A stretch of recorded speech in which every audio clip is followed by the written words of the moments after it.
wano we mbadde mpitira ddala. Watunde ekkubo kati wuyo linnya.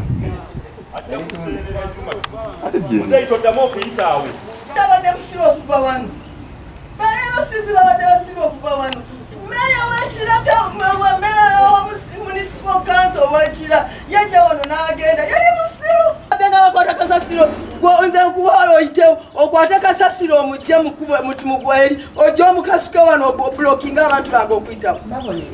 Tewali byababoneredde. Myaka 15 omuntu yaba tabonereranga. Emyaka 10 bayina ekkubo ku byapa. Njagala bakuwe endagaano egamba nti Nakintu yabaguza ekkubo bw'ogifuna. Abasabe yatwabaleta meya yali wano, no deputy meya yali wano, omulamuzi w'ekira yali wano ku nsonga y'ekkubo eryo. Ne tubaawo nga tetukkanyiza lwa nsonga Mwami Musoke yakozesa ebigambo ebibi, omulamuzi n'agamba nkomyawo sigenda kukola ki kuddamu.